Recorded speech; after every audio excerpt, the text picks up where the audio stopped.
السلام عليكم ورحمة الله وبركاته كسو دواد جانك مالمها waxaan idin soo gudbinaynaa qiso aad u cajiib ah.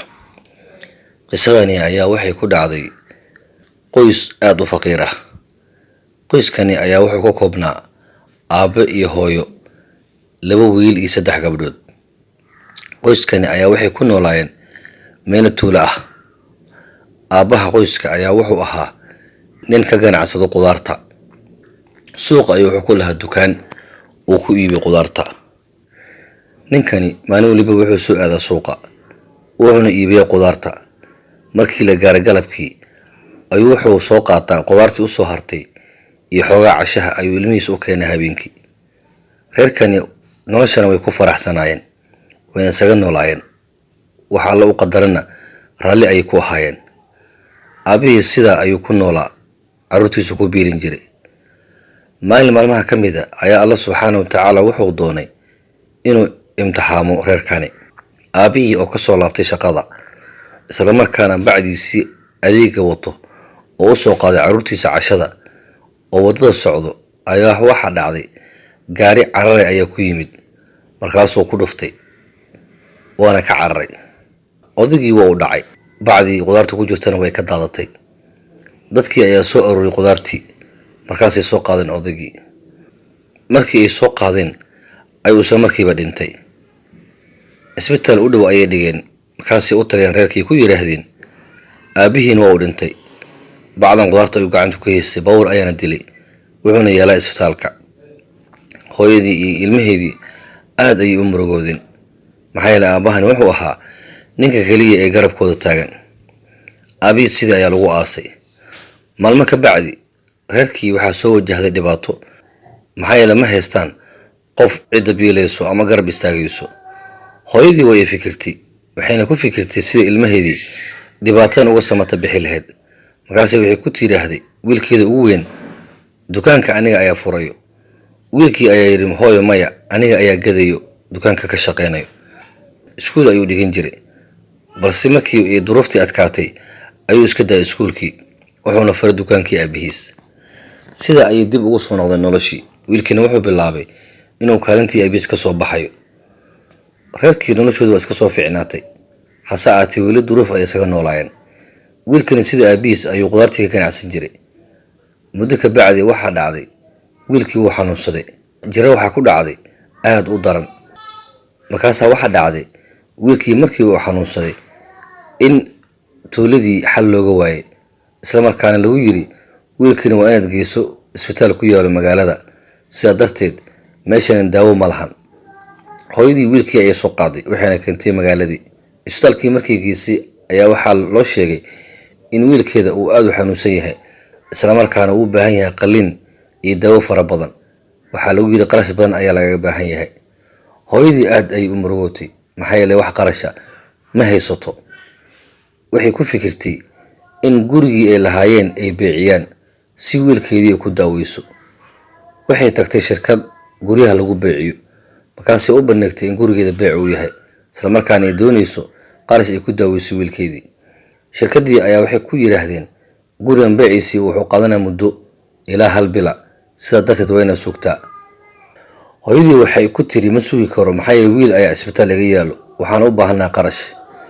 ninkii u dhexeeyay reerka iyo shirkadda ayaa ku yiri nimankii shirkadda, ciddani anaa ka mas-uula, waxaan idinka doonaynaa inaad guriga qiimihiisa kala bar maamadan siisaan, sidaa darteed aniga ayaa idinka faala qaadayo lacagteeda si wiilkeeda ugu daaweyso. ninkii shirkadda lahaa sidii ayuu ku aqbalay, lacagtii ayaa la soo siiyey.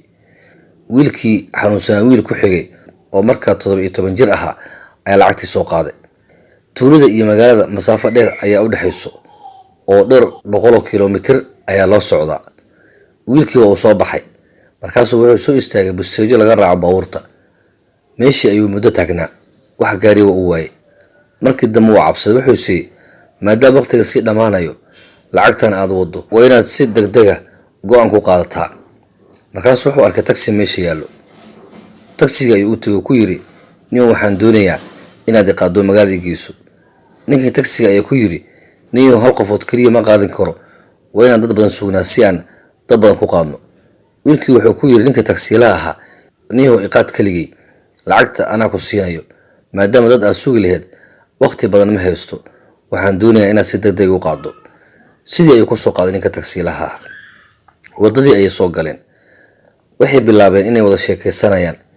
Wiilkani daacad ayuu iska ahaa. Markaasuu wuxuu bilaabay inuu ugu sheekeynayo xaaladooda iyo dhibaatada haysato.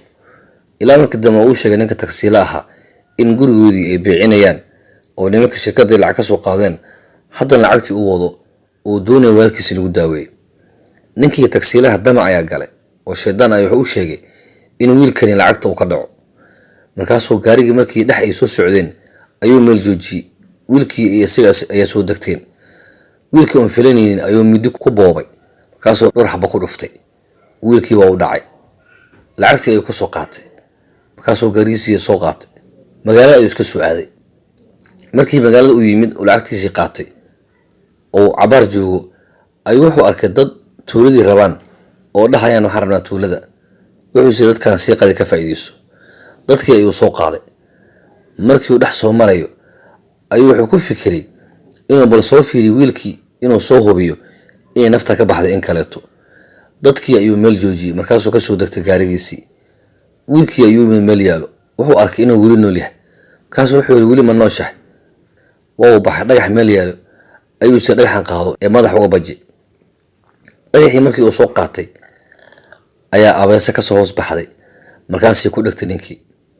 Aad ayuu u qayliyay. Qayladiisii ayaa waxa maqleen dadkii gaariga saarnaayeen. Way soo kala carreen. Markaasii u yimaadeen ninkii. Markii u yimaadeen ayay wax arkeen ninkii meesha yaalo. Waxay ku yiraahdeen maxaa kugu dhacay?